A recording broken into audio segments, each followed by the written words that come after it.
Stop. Before you scroll past this, I want you to ask yourself one honest question. When was the last time you did something hard on purpose?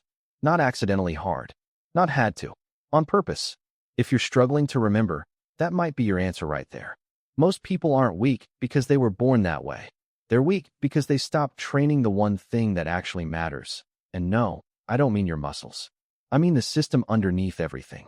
The invisible architecture of your discipline, your mindset, and your daily choices. As the philosopher William James once said, the greatest weapon against stress is our ability to choose one thought over another. And I'd take that even further. The greatest weapon against weakness is the decision, made daily, to keep choosing hard over easy. This video is not here to motivate you. Motivation is temporary. What you're about to hear are 5 specific, practical reasons you're weak right now, and exactly what to do about each one today. Not next Monday. Not after the new year. Today. If this hits differently than you expected, that's the point. Number 1. You're avoiding discomfort like it's dangerous. Here's something most people never say out loud. Discomfort isn't the enemy. Avoidance is. Every time you skip a hard conversation, delay a decision, or choose the couch over the challenge, your brain gets the message. And the message is, this person doesn't do hard things. Over time, your brain starts routing around difficulty by default. It becomes automatic, unconscious. You don't even realize it's happening. Psychologist Martin Seligman's research on learned helplessness may suggest exactly this, that repeated avoidance doesn't just make one situation feel impossible. It generalizes. It spreads. You start avoiding things you're actually capable of doing. The fix? It's almost insultingly simple. Do one uncomfortable thing before noon. Call it your daily resistance rep. It doesn't have to be dramatic. A cold shower. A difficult email. A workout when you don't feel like it. The specific action matters less than the habit of not retreating. You're not training your body. You're training your response to discomfort itself. Number 2. You have no anchor. Think about the last time you stayed consistent at something for more than 3 weeks. Hard to picture? There's a reason. Without a clear why behind your actions, consistency is nearly impossible. You'll push hard for a few days, maybe even a week, and then life gets slightly inconvenient and it all collapses. Not because you're lazy, because you were running on willpower and willpower runs out. Viktor Frankl, the psychiatrist and Holocaust survivor, wrote in Man's Search for Meaning that those who endured the most brutal conditions shared one thing, a sense of purpose. He observed that humans can tolerate almost any how if they have a strong enough why. His ideas appear to indicate that purpose isn't just philosophical. It's structural. It holds your behavior together when everything else pulls it apart. So here's what I want you to do tonight. Not someday. Tonight. Write down, physically write, 3 specific reasons your growth matters. Not vague reasons like, I want to be better. Concrete ones. I want energy to be present with my kids. I want to stop feeling embarrassed in my own body. I want to stop letting people down, starting with myself. Pin it somewhere you'll see it every single morning. Your anchor doesn't need to be poetic. It just needs to be real. Number 3. Your environment is working against you. This one gets ignored constantly, and it shouldn't. You can have the best intentions in the world, but if your environment is designed for comfort and distraction, your willpower is fighting uphill every single day. And willpower, as researchers like Roy Baumeister have studied, appears to deplete with use. It's not infinite.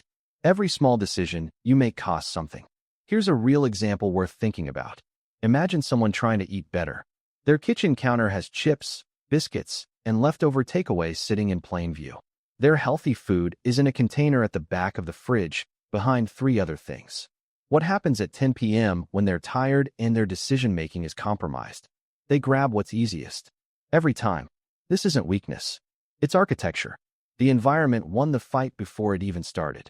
James Clear, in Atomic Habits, argues that environment design could matter more than motivation, that the most consistent people aren't necessarily more disciplined. They've just arranged their world so that good choices require less friction. So audit your environment. Right now, where you are, what's making your goals harder? What could you remove, replace, or rearrange in the next 24 hours to make the right thing slightly easier to do? Small rearrangements.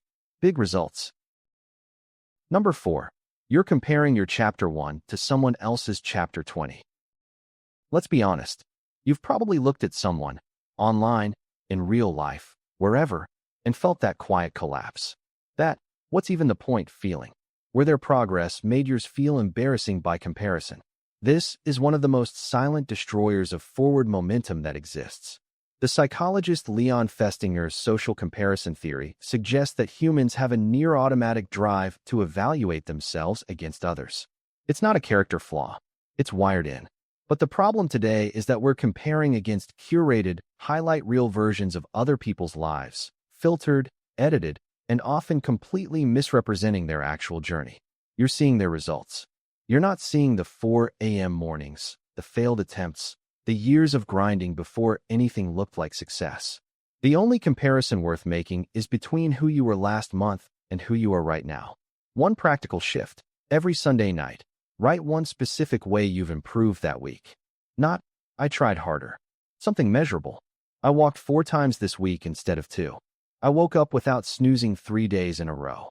I finished a chapter of a book. Small, specific, yours. That's your real scoreboard. Number 5. You're waiting to feel ready. I saved this one for last because it might be the most important. Readiness is a myth. Not partially, completely. No one feels ready when they start something that matters. The feeling of readiness is not a signal that you're prepared.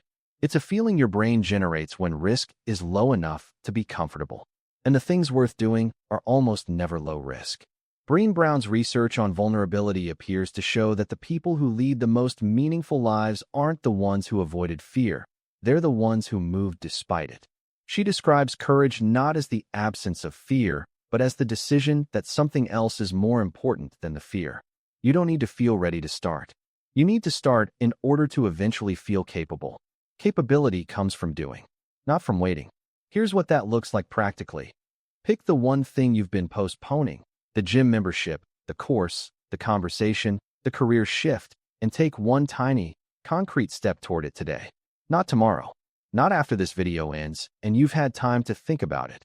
Right now, or immediately after. Action first. Confidence follows.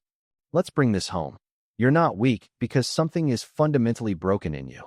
You're weak because of patterns that can be identified, named, and changed. And now you have 5 of them, with specific, actionable steps attached to each one. To recap what we covered, you've been avoiding discomfort, operating without a real anchor, living inside an environment that's working against you, drowning in comparison, and waiting for a readiness that was never going to arrive on its own. None of these are permanent. All of them are fixable, starting today. But here's the thing I want to leave you with. Reading about change, watching videos about change, none of it counts until you actually do something differently. The distance between knowing and doing is where most people live permanently. Don't be most people. Ralph Waldo Emerson wrote something that still holds up. Do the thing, and you shall have the power. Not before, not after studying it further. The power comes from the doing. So here's your challenge. Pick one point from this video, just one, and act on it before tomorrow. If this video gave you something real, like it, share it with someone who needs to hear it, drop a comment telling me which point hit hardest, and subscribe to this channel. More content like this is coming, and you don't want to miss it.